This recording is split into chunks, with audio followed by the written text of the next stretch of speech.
요한계시록을 계속 살펴보고 있는데요. 지난주는 교회가 핍박을 당할 때 세상이 왜 핍박을 하는가 이 질문에 대한 내용을 다루었습니다. 해를 품은 여자가 철장으로 만국을 다스릴 아이를 낳는데요. 이 아이가 예수 그리스도입니다.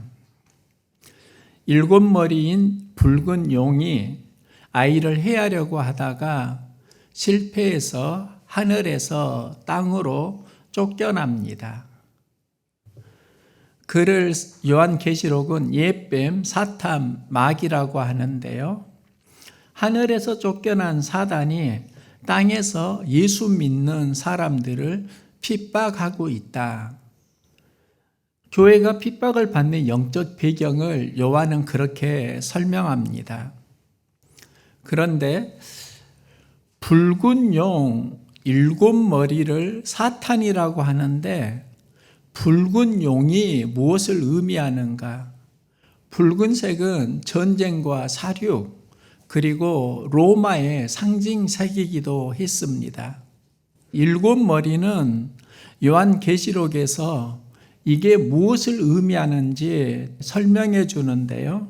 그 7머리는 여자가 앉은 7산이요. 그 여자가 앉은 7산은 그 당시에 로마에서 사용되던 화폐이기도 했습니다. 한 여인이 7 언덕에 앉아있는 형상이 로마의 동전 화폐였는데요.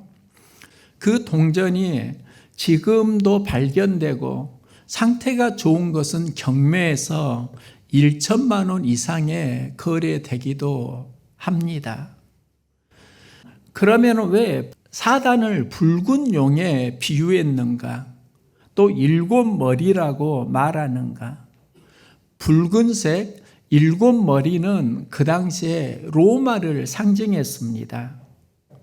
로마 제국이 그리스도인을 핍박하는 그 배후에는 마귀 사단이 있다는 이야기입니다. 여기서 이긴 자를 이렇게 말합니다. 어린 양의 피와 자기들이 증언하는 말씀으로서 그를 이겼으니. 어린 양의 피, 증언하는 말씀으로 사단을 이겼다고 하는데요.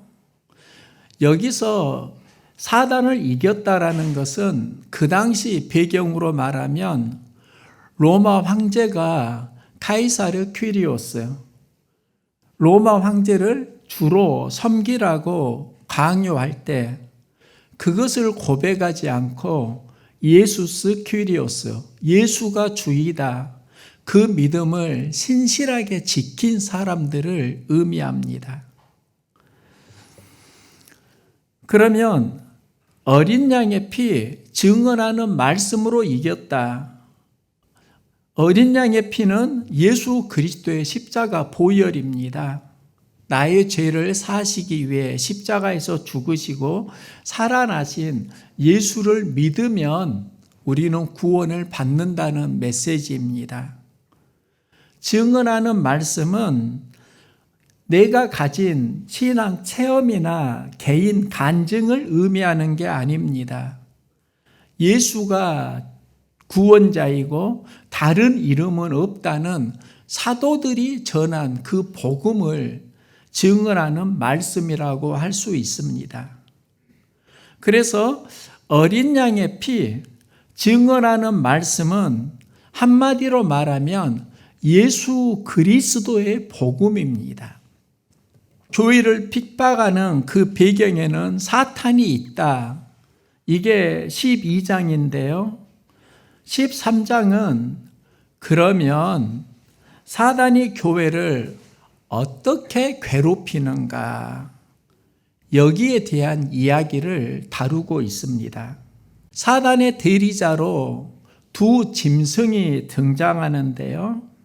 내가 보니 바다에서 한 짐승이 나오는데 뿔이 10이요 머리가 7이라. 그 뿔에는 10왕관이 있고 그 머리들에는 신성모독하는 이름들이 있더라. 그 당시 바다에 대한 유대인들의 생각이 있습니다. 하나님의 질서를 대적하는 혼돈, 암흑이 바다를 의미했습니다. 그러면 짐승이 바다에서 올라온다는 것은 하나님을 대항하는 세력이 지금 등장하고 있다는 겁니다. 여기서 일곱 머리는 그 당시 로마 지도를 보면 7개의 언덕이 있습니다. 그래서 로마는 언덕 위에 세워진 도시로 불려졌습니다. 신성모독하는 이름들이 그 짐승에 있다는 것은 로마 황제가 자신을 신의 아들, 구세주라고 부르도록 백성들에게 강요를 했습니다. 요한은 그것을 신성을 모독하는 이름이라고 표현합니다. 바다에서 나온 짐승인 용의 특징은 자신을 경배하게 만듭니다. 그리스도인은 로마 황제 경배를 거절하면서 핍박을 당했고 때로는 목숨을 잃었습니다. 요한은 그들을 이렇게 말합니다. 어린 양의 생명책에 이름이 기록되지 못하고 이 땅에 사는 자들은 그 짐승에게 경배하니라. 풀면은 세상에 사는 사람들이 그 짐승에게 경배하고 로마 황제를 주로 섬겼다는 겁니다. 그들은 어린 양의 생명책에 기록되지 못했다. 세상은 황제를 주로 고백하고 많은 사람이 로마의 체제에 순응하면서 따라가는데요. 여기서 어린 양의 생명책을 말하는 건 경제적 손해가 있고 핍박이 있어도 예수를 주로 고백하면 승리한다. 즉 짐승의 표는 가이사르 퀴리오스, 로마 황제가 주다고 고백하는데요. 어린 양의 이름은 예수가 주라고 고백하는 겁니다. 세상은 짐승을 따르지만 예수를 주로 고백하면 어린 양의 생명책에 이름이 기록된다 설명을 하고 있습니다.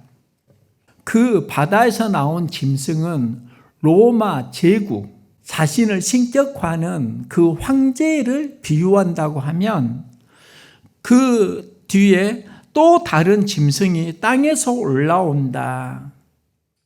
그리고 어린 양같이 두 뿔이 있고 용처럼 말을 하더라. 본문을 보면은요, 어린 양같이 두 뿔이 있다. 용처럼 말을 한다. 믿는 그리스도인을 어떻게 미혹하는가에 대한 고발이라고 할 수 있습니다. 어린 양 같은 두 뿔이 있다는 건 그들이 어린 양 구원자처럼 행세를 한다는 겁니다. 그리고 용처럼 말을 한다는 건 사람을 꾀고 미혹하고 그리스도를 모방하고 있다라는 이야기입니다. 용은 사단을 의미하고 사단의 존재가 무엇인가를 알려주는데요. 땅에 거하는 자들에게 첫째 짐승을 경배하게 하더라. 요한이 말하는 바다에서 나오는 첫째 짐승은 로마 제국, 로마 황제를 의미합니다. 그리고 둘째 짐승은 땅에서 올라오는데 땅에서 올라온 그 짐승은 로마 황제를 우상화하는데 협력하고 도와주는 세력이라고 할 수 있습니다. 로마에 충성을 하면서 로마로부터 경제적 여러 가지 혜택을 기대하고 살았다는 겁니다. 또 지방 지도자들이 로마에 충성하면서 출세할 기회를 기대하기도 했습니다. 그러니까 로마의 황제 우상 숭배를 적극적으로 도와주면서 이익을 얻으려고 하는 많은 세력들이 있었다는 겁니다.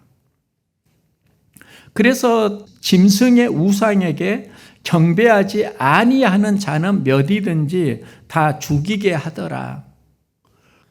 로마의 아부하는 관료들, 세력들이 있었고, 그건 일제강점기의 친일 세력과 유사하게 이해할 수 있습니다. 그가 그 오른손이나 이마에 표를 받게 하고 누구든지 이 표를 가진 자 외에는 매매를 못하게 하니 이 표는 짐승의 이름이나 짐승의 수라. 지혜가 여기 있으니 총명한 자는 그 짐승의 수를 세어보라. 그것은 사람의 수니 그의 수는 666이니라. 제가 요한계시록에 대해서 들을 때 가장 궁금해했던 게 구원받은 14만 4천 명이 누구인가? 또 멸망의 수 666이 무엇인가? 여기에 대한 궁금증이 있었습니다. 666의 의미를 오늘 살펴보려고 하는데요. 이 표를 가지지 못하면 매매를 못하겠다. 경제적인 활동이 힘들었다는 겁니다.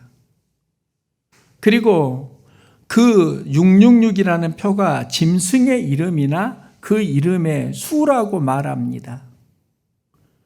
총명한 자는 그 짐승의 수를 세어보라. 사람의 수이다. 그의 수가 666이니라. 이해하려고 하면 그 당시 문화와 배경 속으로 가야 합니다. 당시에는 오늘날 우리가 사용하는 아라비아 숫자가 없었습니다. 문자를 숫자 값으로 계산하는 게마트리아 문화가 있었습니다. 고대 벽화에서 이런 낙서가 발견되었습니다. 나는 숫자가 545인 그녀를 사랑한다. 그녀의 이름을 숫자로 계산하면 545이다. 그녀를 사랑하는데 그녀 이름을 적으면 부끄러우니까 숫자를 적고 누군가가 사랑을 표현했다는 겁니다. 요한은 666을 받지 말라고 하는데요. 그게 짐승의 수이다. 그 짐승은 사람이다. 이렇게 설명해 주고 있습니다. 요한계시록은 번역한 많은 사본들도 있습니다. 원본과 사본이 다르게 기록된 것이 발견되었습니다. 요한은 666을 말했는데 어떤 사본을 보니까 666이 아니라 616으로 기록이 되어 있습니다. 학자들은 처음에는 이것을 오역으로 생각했습니다.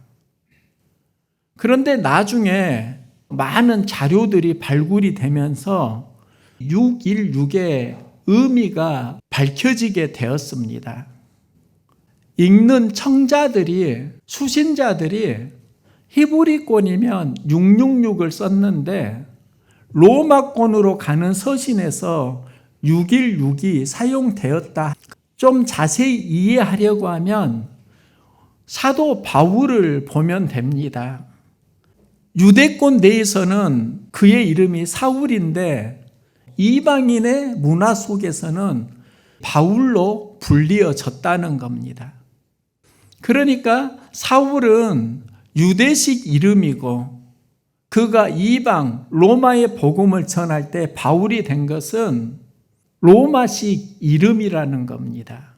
그러면은요, 666이 그 당시에 누구 이름이었는가? 히브리권에서는 666인데 또 라틴어 문화권에서는 616인 그 사람이 누구인가? 그가 바로 네로입니다. 히브리권에서는 네로 황제가 네론 카이사르입니다. 그 숫자를 계산을 하면 666이 나옵니다. 그런데요, 라틴어 문화권에서는 네론 카이사르가 아니라 네로 카이사리로 이름이 바뀌어졌습니다. 네론 카이사리에서 네로 카이사르, N자가 하나 빠지는 겁니다. 이 N자가 그 당시 게마트리아에서 50을 의미했습니다. 그러면은 네론 카이사르가 666인데 라틴어 문화권으로 가다 보면 N이 빠지게 되고 이 숫자 50이 빠지니까 666이 아니라 616으로 청자가 쉽게 알아들을 수 있도록 숫자를 다르게 의도적으로 기록했다는 겁니다. 그래서 666이 그 당시에 네로 황제를 가리키는 암호였다. 학자들이 밝혀낸 것입니다. 네로는 누구였는가? 자신을 신이라고 하면서 하나님의 백성을 핍박하고 하나님을 대적하는 상징이었습니다. 네로가 다스리던 때에 수많은 그리스도인이 황제 숭배를 거절하였고 엄청난 핍박을 당하고 순교를 하기도 했습니다. 그래서 요한은 그 네로라는 이름을 직접 666이라는 숫자로 표현을 했고 그 숫자가 짐승의 숫자이고 총명한 자는 그 숫자를 세어보라고 말합니다. 이 말은 네로가 황제를 신으로 섬기라고 요구를 했는데 그 요구에 응하면 안 된다. 그것은 666 짐승의 표이다. 네로에게 굴복하지 말라는 겁니다. 제가 청년 시절에 666은 멸망의 수이고 그것은 짐승의 수이니까 받으면 안 된다. 이 말을 많이 들었습니다. 그러면 그 666이 오늘날 무엇을 의미하는가? 그때 많은 분들이 컴퓨터 칩에 숫자가 666이라고 했습니다. 손이나 이마에 그 숫자를 새기면 우리가 매매를 할 수 있는데 그것을 새기면은 안 된다? 그것은 666 표이다. 이런 말을 들었던 생각이 납니다. 그 근거는 성경 안에서 보면 매우 빈약합니다. 계시록에서 일관되게 말하는 게 있습니다. 예수를 주로 고백하면 그는 구원을 받는다는 메시지입니다. 그러면 666이 무엇을 의미하는가? 그 당시에는 로마 황제의 신격화를 의미했습니다. 로마 황제를 주로 섬기면 안 된다. 그것은 오늘날도 마찬가지입니다. 자신을 신격화하고 예수 그리스도의 구주됨을 약화시키는 세력, 그 세력이 666이라고 할 수 있습니다. 오늘날 한국 사회를 보면 독특한 한국형 계시록이 등장했습니다. 우리나라의 성경이 전해지고 말씀에 대한 갈급함이 뜨거웠습니다. 그리고 많은 믿음의 선배들이 요한 계시록을 알기를 원했습니다. 그런데 그 당시 계시록이 쓰여진 배경, 상징과 의미는 전혀 알 수가 없었습니다. 자료도 전혀 없었던 겁니다. 이때 계시록을 알기를 원하는 수많은 그 욕구를 채워주기 위해서 김백문이 쓴 책이 기독교 근본 원리입니다. 기독교 근본 원리는 한국에서 등장한 계시록 계열의 신학 서적입니다. 여기서 그는 새 시대 구원자를 말하고 구원은 한국을 중심으로 전개된다, 이렇게 주장합니다. 인간의 타락, 새로운 구원, 동방의 특별한 역할, 또 타락한 세계, 참 부모의 출현을 통한 구원을 말합니다. 여기서 말했던 주장들을 신흥 종교 세력들이 그대로 답습합니다. 한국형 이단 교리의 원조가 김백문의 기독교 근본 원리라고 할 수 있습니다. 우리 정통 교회도 창조, 타락, 구속과 회복을 이야기합니다. 그런데 그 회복의 중심에는 예수 그리스도와 십자가 부활이 있습니다. 이단은 회복을 말하지만 그 중심에 예수를 약화시키고 다른 특정한 이름을 넣고 있습니다. 특별한 사명자, 약속의 목자, 재림주, 참 부모, 새 구원자, 이긴 자, 이런 이름들이 새 시대의 구원을 말하는 이름들입니다. 창조, 타락, 회복을 말하는데 예수 그리스도 중심이 아니라 특정 인물을 중심으로 신격화를 하고 있습니다.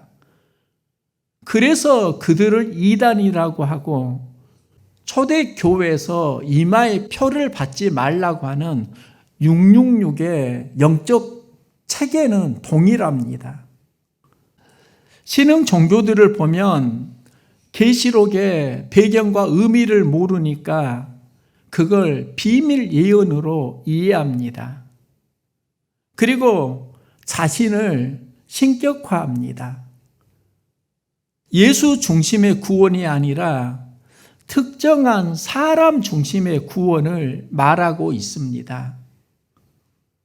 그 당시에는 로마 황제가 666이었다고 하면 오늘날은 예수를 약화시키고 그 자리에 자신들의 이름을 넣는 모든 종교적인 가르침들, 세력들, 그게 666이라고 할 수 있습니다.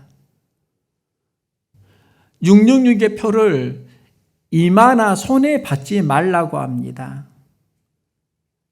이마는 그들의 가르침에 미혹되지 말라는 겁니다. 손은 우리의 삶의 중심이 그들을 따라가면 안 된다는 겁니다. 당시 교회는 예수가 주님이시다, 이 고백을 했습니다. 이 고백 때문에 경제적 손해가 있었습니다. 매매를 못했다라는 것은 그 당시에 실질적으로 경제 활동이 많은 제약을 받았다는 겁니다. 사회적 불이익이 있었고 심지어 죽음의 위협을 받았고 수많은 사람들이 실제로 순교를 했습니다.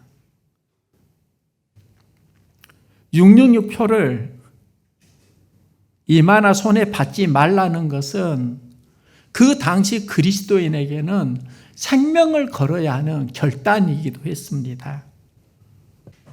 666은 한마디로 말하면 그 당시에 너는 누구를 주로 인정하면서 살 것인가, 신앙 고백에 대한 결단의 이야기였습니다.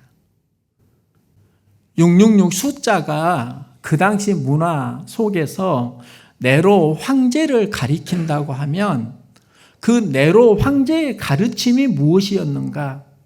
예수 구원을 약화시키고 그 자리에 내가 주이다, 가이사르 퀴리오스, 황제를 신격화하는 가르침이 있었다는 겁니다. 오늘날 666은 예수를 약화시키고 자신을 신격화하는 모든 세력이라고 이해할 수 있습니다. 666표를 받지 말라는 것은 예수 외에 구원에 이르는 다른 이름이 없다는 분명한 선언입니다. 예수만이 십자가에서 우리를 구원한 주이고 구원자라는 고백입니다. 666은 그 당시 네로 황제를 암시하는 숫자이지만 본질은 신앙 고백에 대한 이야기입니다. 로마가 핍박하는 사회 속에서 너는 누구를 주로 고백하면서 살아갈래?